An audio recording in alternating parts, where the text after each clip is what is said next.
when editing designs, the ghost tool is very handy.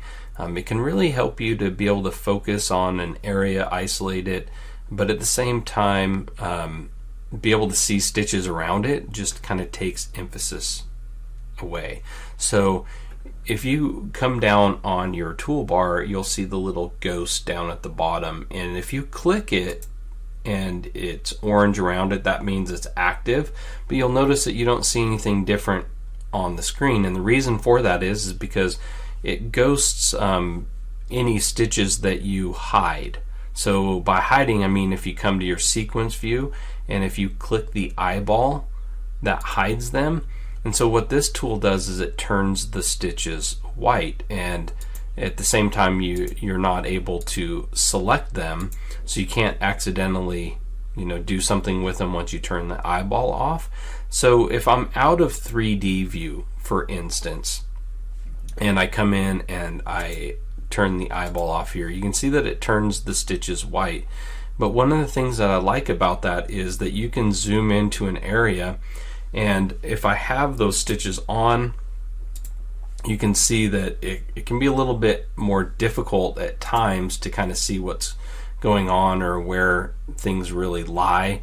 But by turning on that ghost tool and hiding some stitches, I typically work with it off of 3D view, you can really kind of see what you want to take a look at, but also you're still able to see the stitches that you hide, and you can't accidentally select these. So if you're trying to really work on something, it just makes it easier to select it and work with it, but still see the stitches that are underneath.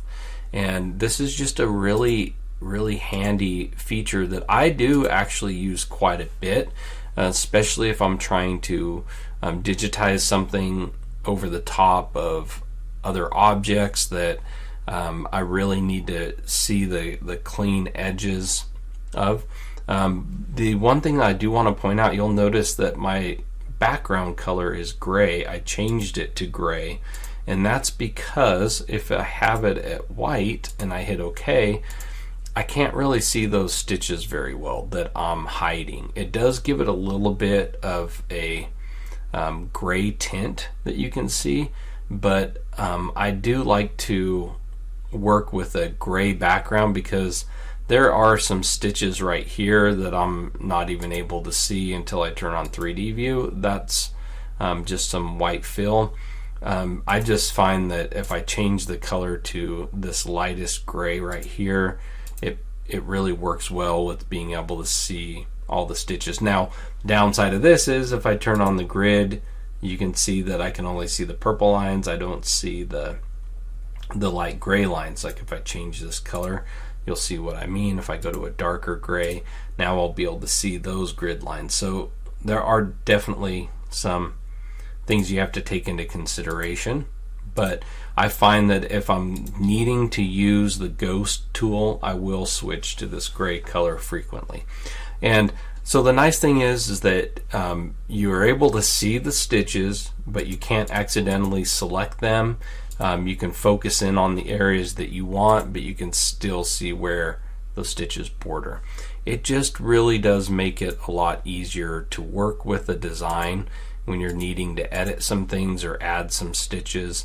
And it's as simple as making sure that that ghost tool is on, and then any time that you uncheck or select the eyeball to turn off the view of those objects, it'll turn them white.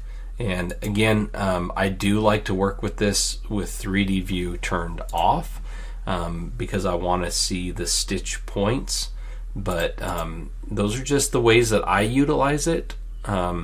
So it's definitely a helpful tool.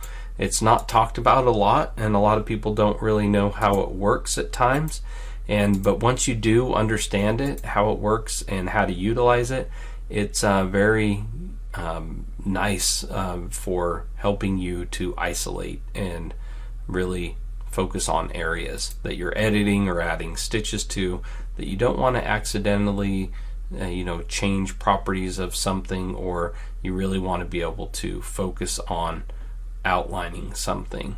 So that is the ghost tool.